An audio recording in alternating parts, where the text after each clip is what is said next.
Hey guys, आज मैं explain करने वाला हूँ न्यू कोरियन ड्रामा को जिसका टाइटल होने वाला है रेड स्वान। एपिसोड की शुरुआत में मेन फीमेल लीड को देखते हैं। इसका नाम वांसु होता है जो कि सेरेमनी में आई हुई थी और पहले अपने आप को इंट्रोड्यूस करती है और यहाँ पर यह बता रही होती है कि मैं कोरिया गुडविल के एम्बेसडर हूँ और नो फाउंडेशन की डायरेक्टर हूँ। बाद में लड़की को इंट्रोड्यूस करती है और कहती है कि इसका नाम बालक है। ISIS के लोगों ने इनकी फैमिली को मार दिया और इसी सेक्सुअली अरेस्ट किया गया है। हमारा फाउंडेशन इसकी हेल्प करेगा, इसलिए जो भी हमारी इस काम में हमारी हेल्प करना चाहता है तो उन्हें बता देना।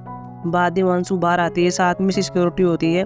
वांसु के पास इसकी फ्रेंड बेंचर आती है, इसका नाम यून होता है और यहाँ पर ये कहती है कि आपको मारने की धमकी मिल रही है जो कि ISIS की ओर से है कि हमें आपके अगले शेड्यूल को कैंसिल कर देना चाहिए, लेकिन वांसु मना कर देती है जो कि मनीला में पार्टी के बारे में है।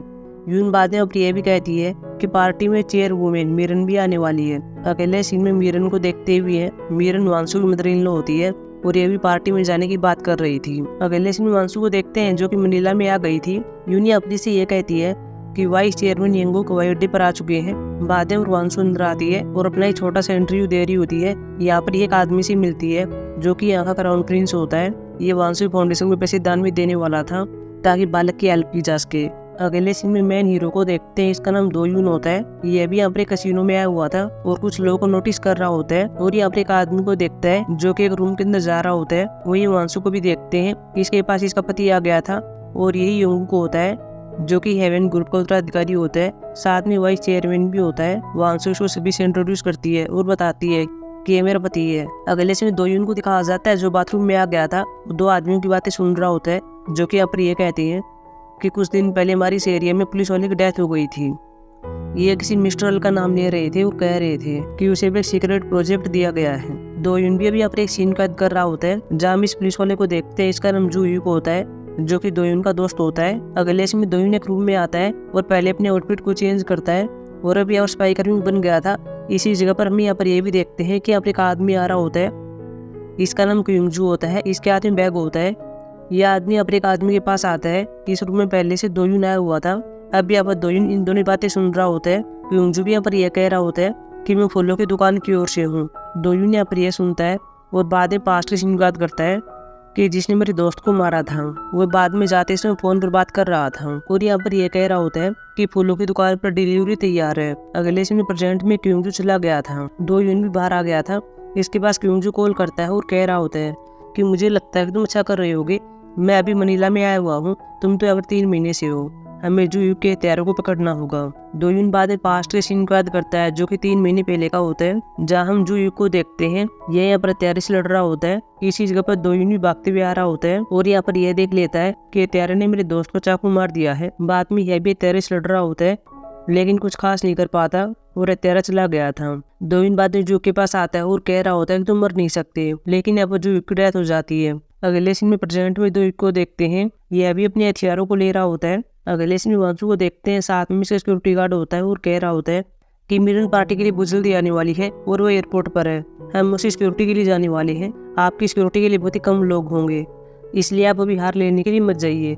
लेकिन वांसु भी कहती है कि कोई दिक्कत नहीं है, मैं चली जाऊंगी। अगले से वांसु को देखते भी हैं जो कि मनीला में एक शॉप में आ रही होती है। पीछे बाइक लेकर दो यून आ रहा होता है। वांसु शॉप में आ गई थी और अपने हार को देख रही होती है जो कि पार्टी में पहनने वाली है। वही दो यून भी बाहर होता है और कुछ चीजों को नोटिस कर रहा होता है। बाद में वांसु बाहर आती है, लेकिन अब हम यहाँ पर ये देखते हैं कि यहाँ पर एक आदमी होता है जो कि वांसु पर निशाना लगाए हुए है और बाद में शूट करता है।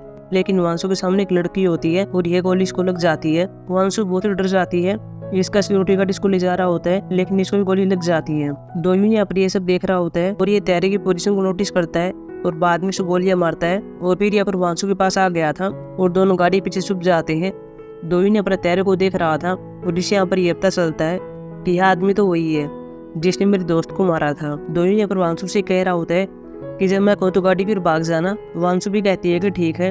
अभी दोनों उसी टाइम का वेट करते हैं और भाग रहे होते हैं, लेकिन इन पर अंधाधुंध गोलियां चल रही होती हैं। ये किसी तरह गाड़ी में बैठ जाते हैं और भाग जाते हैं। रास्ते में दोयुन वांसु से कह रहा होता है कि तुम सेफ हो, लेकिन वांसु अब से कहती है कि तुम हो कौन। दोयुन भी कह देता है कि मैं राहगीर हूँ और मैं बस पास से गुजर रहा था। अगले में योंगू को देखते हैं। इसे बताया जाता है कि वांसु के साथ क्या हुआ था।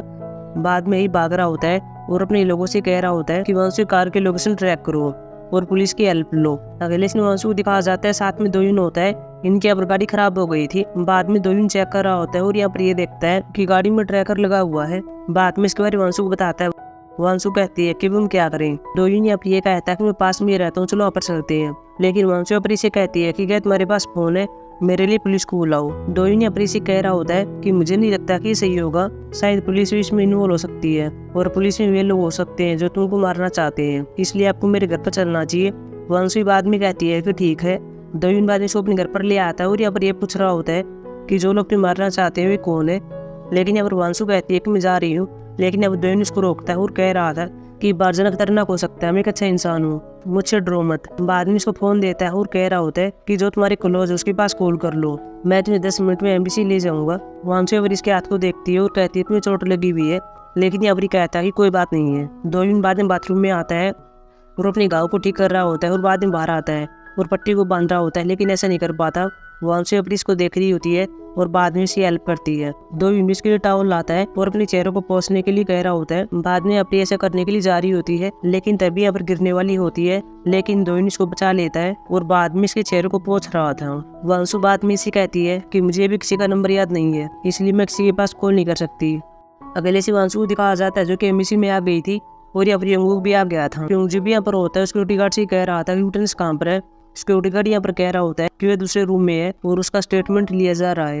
यंगूक भी वांसू से कह रहा होता है कि चलो अस्पताल चलते हैं, लेकिन यहाँ पर मना कर देती है। अगले सीन दोनों गाड़ी में जा रहे थे, जहाँ पर यंगूक कहता है कि अगर तुम्हें मारने की धमकी मिल रही थी तो तुम वहाँ पर क्यों गई। लेकिन यहाँ पर वांसू ने कह दिया था कि मैं इस बारे में कोई बात नहीं करना चाहती। अकेले में क्योंजू को देखते हैं जो दूसरे रूम में आता है, लेकिन यहाँ पर दोयुन नहीं होता। वह यहाँ पर आदमी से पूछ रहा था और कह रहा था कि यूट्रस कहाँ पर गया। यहाँ पर आदमी कहता है कि वह ऐसे जा चुका है, उससे कहा कि वो बिजी है। क्योंजू कह रहा होता है कि क्या मैं स्टेटमेंट देख सकता हूँ। बाद में स्टेटमेंट को देख रहा होता है और यहाँ पर ये देखता है कि इस पर दोयुन के साइन होते हैं। अगले में क्योंजू दोयुन के पास कॉल करता है और मिलने के लिए कह रहा होता है और बाद में लोग मिल भी रहे होते हैं, जब क्योंजू से कह रहा होता है कि तुम मनीला में क्या कर रहे हो। अगले से वांसू को देखते हैं जो अपने घर पर होती है और दोयुन के सीन्स को याद कर रही होती है। बाद में इसके पास मिरन का कॉल आता है और मिलने के लिए कहती है। अगले में अपनी मिरन से मिलती है। मिरन इसको पैसों से भरा बैग देती है और ये पैसे चीनी एम्बेसडर को देने के लिए कहती है और पार्टी भी कैंसिल करने के लिए कहती है। लेकिन यहाँ पर वांसू कहती है कि मैं ऐसा नहीं कर सकती, मुझे किसी को कोई रिश्वत नहीं देनी है। मिरन यहाँ पर कहती है कि ठीक है, फिर अपने पति को काम करने के लिए कहो। लेकिन यहाँ पर कहती है कि मैं नहीं कहूंगी, अगर आपको कहना है तो आप कह दो। मिरन भी चिल्लाती है और कहती है कि तुम रिश्वत की बात कर रही हो, लेकिन तुम्हारे भाई ने कई रिश्वत ली है। वांसू यहाँ पर कहती है कि मुझे नहीं पता कि मेरे भाई ने क्या किया है, लेकिन मैं चीज में इन्वॉल्व नहीं होना चाहती। बाद में चली जाती है। तभी यहाँ पर एक आदमी भी आता है, इसका नाम संगील होता है, जो कि हेवन ग्रुप का लीगल रिप्रेजेंटेटिव होता है। मिरन भी यहाँ पर इसे कहती है कि तुम वांसू को मार दो। अगले में दोयुन को देखते हैं जो अपने घर पर होता है और पहले यहाँ पर ये सीन याद करता है कि कैसे जुक ने मुझे अपनी किडनी दी थी। बाद में हम यहाँ पर एक और सीन को देखते हैं जहाँ दोनों पुलिस वाले होते हैं। दोयुन भी जुक से कह रहा होता है कि अगर तुम्हारे ऊपर कोई भी खतरा आता है तो मैं तुमसे वादा करता हूँ कि मैं तुम्हारी हेल्प करूंगा और मैं तुम्हें बचा लूंगा। प्रेजेंट में दोयुन एक और सीन का याद करता है जहाँ क्योंजू से बात कर रहा होता है और इसने क्योंजू को बता दिया था कि मैं अब छोटे मोटे काम करता हूँ। क्योंजू अब इसे ये कह रहा होता है कि हमें मिलकर काम करना चाहिए, तुम्हें फूलों की दुकान के लिए काम करना चाहिए। दोयुन भी इसको देखता है। बाद में क्योंजू कह रहा होता है कि हमारे को सीक्रेट रीजन है, इसलिए हम हेवन ग्रुप को फूलों की दुकान कहते हैं। दोयुन अपने से कह रहा होता है कि मैं तुम्हें सोचकर बता दूंगा। प्रेजेंट में बाद में हम दोयुन को देखते हैं, यह भी क्योंजू पास कॉल करता है और कह रहा होता है कि मैं ये काम करूंगा। अगले से वांसू को देखते हैं जो अपने पति से बात करती है और कहती है कि यह तुम्हारी माँ ने तुमसे कॉन्ट्रैक्ट किया था और कोई पैसे बैग दिया था ताकि चीनी एम्बेसडर को दिया जा सके। यहाँ पर हम बढ़ता है। वांसू कहती है तुमने ऐसा क्यों किया। यंगू कहता है कि ये बिजनेस है, ये सब चलता रहता है। बाद में यून आती है और वांसू से कहती है कि प्रेस कॉन्फ्रेंस की तैयारी हो चुकी है। यंगू भी पर वांसू से कह रहा होता है कि यह तुम प्रेस कॉन्फ्रेंस करी हो, क्या तुम दुनिया को बताने वाली हो कि तुम्हारी धमकी मिल रही है। यहाँ पर हम बढ़ती है और कहती है कि मैं दुनिया को यह बताना चाहती हूँ कि मेरा काम मेरे लिए कितना मायने रखता है। अगले दिन वांसू प्रेस कॉन्फ्रेंस में आ गई थी, वो सभी को बता देती है कि मेरे साथ क्या चल रहा है, मुझे ISIS की ओर से मारने की धमकियां मिल रही हैं। मिरन भी अपनी इस न्यूज को देखती है और बहुत ज्यादा गुस्से में होती है। अगले दिन वांसू अपने गेस्ट से मिल रही होती है, साथ में तैयार का बेटा होता है, इसका नाम जुनी होता है। जुनी को देखकर ही वांसू सीन को याद करती है जो कि पास्ट का होता है, जहाँ अपने बेटे चानी को छोड़ रही होती है।